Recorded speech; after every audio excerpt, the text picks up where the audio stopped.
انسان کو دکھ بھی آتے ہیں، بیماریاں بھی آتی ہیں، اپنوں بیگانوں کی طرف سے اس کو تلخیوں کا بھی سامنا کرنا پڑتا ہے۔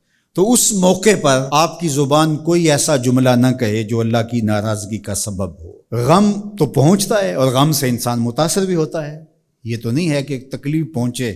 غالب نے کہا تھا روئیں گے ہم ہزار بار کوئی ہمیں ستائے کیوں۔ تو جب سینے میں دل ہے تو کوئی دکھ دے گا تو دکھی ہوگا، دل بے چین ہوگا۔ تو فرمایا کہ جب تکلیف پہنچے تو مدد کس سے طلب کرو؟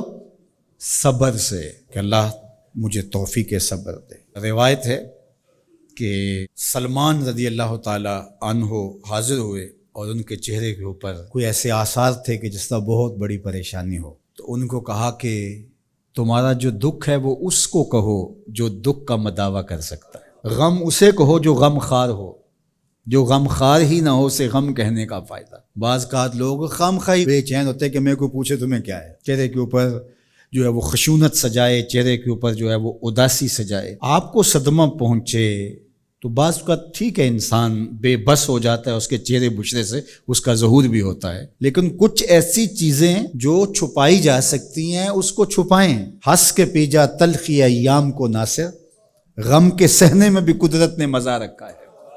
غم برداشت کریں، اندر اتار لیں اس کو، اس کا اجر رکھا گیا ہے، اس کا صلہ بتایا گیا ہے۔ تو ہر چھوٹی چھوٹی بات کو لوگوں سے شیئر کرنا یہ نہیں ٹھیک ہے، کبھی آپ کوئی ایسی بات ہو آپ کر بھی سکتے ہیں، لیکن ہر وقت جو ہے وہ اکتائے ہوئے رہنا اور میں پریشان ہوں، میں پریشان ہوں، میں دکھی ہوں، میں دکھی ہوں، تو کیا وہ دکھ ختم ہو جائے گا؟ لوگ مہندی سجائیں گے تیرے لہو سے، لوگ مہندی سجائیں گے تیرے لہو سے، زخم دل کے نہ دکھاؤ کسی کو۔ لوگ تو اس سے طرح مذاق بھی اڑائیں گے، اور جب تم ہنستے ہو تو زمانہ تمہارے ساتھ ہنستا ہے، اور جب تم روتے ہو تو زمانہ تمہارے ساتھ نہیں روتا۔ اس لیے یہ آنسو بڑے قیمتی ہیں، وہی بہاؤ جہاں شان کریمی موتی سمجھ کے چن لے۔ یوں ضائع نہ کرو، یوں ان کو برباد نہ کرو، لوگوں کے سامنے رسوا نہ کرو اپنے آپ کو۔ تو صبر کے دامن کو تھامو، ایک تو تلقین یہ کی گئی، اور دوسرا کہا والصلاۃ، اور نماز کے ساتھ اللہ سے مدد طلب کرو۔ حضور علیہ السلام جب بھی کسی مشکل میں مبتلا ہوتے تو حضور نماز کے لیے کھڑے ہو جاتے، اور میں نے خود کئی مرتبہ تجربہ کیا ہے، جب کوئی تکلیف پیدا ہو تو آپ نماز پہ کھڑے ہو جائیں، تکلیف میں تخفیف پیدا ہو جاتی ہے۔ اور بدر سے سخت دن کیا ہو سکتا تھا جب کافر پورے لاؤ لشکر کے ساتھ آ گئے، اور حضور کے لیے عریش ایک چھپر بنا دیا گیا، اور آقا کہیں وہاں مصلی بچھائے ہیں اور رب کے حضور کھڑے ہیں۔ مشکل کے وقت جب کوئی سبب نہ رہے تو اس کے حضور آ جاؤ، وہ تمہاری ضرورتوں کا کفیل ہے۔ وَإِنَّهَا لَكَبِيرَةٌ إِلَّا عَلَى الْخَاشِعِينَ، اور یہ بہت بھاری ہے نماز پڑھنا اور صبر کرنا، لیکن جو اللہ کا خوف سینے میں پالنے والے لوگ ہیں، رکھنے والے لوگ ہیں، ان کے لیے مشکل نہیں ہے۔ بچے کو صبح اٹھائیں آپ نماز کے لیے تو وہ اٹھتا ہی نہیں ہے، بار بار کہہ کے اس کو اٹھانا پڑتا ہے، اور اس نے سوات کی سیر کے لیے جانا ہو اور دوستوں کو ٹائم دیا ہو، تہجد کے وقت ہی تیار ہو کے بیٹھ جاتا ہے۔ اس کا مطلب ہے کہ اس کو نماز کا شوق نہیں ہے، اس کا شوق تھا، جس کا شوق تھا اس کے لیے اٹھنا بھاری نہ ہوا۔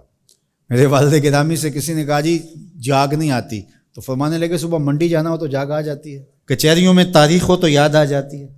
منڈی جانا یہ تمہاری بدنی ضرورت ہے، بچوں کے پالنے کے لیے، اپنی ضرورت کے لیے۔ کچہریوں میں جانا خوف ہے، نہ گیا تو میرے خلاف فیصلہ ہو سکتا ہے، تو تمہیں نہ امید ہے اللہ سے اور نہ اس کا خوف ہے، تو پھر کیسے جاگ آئے؟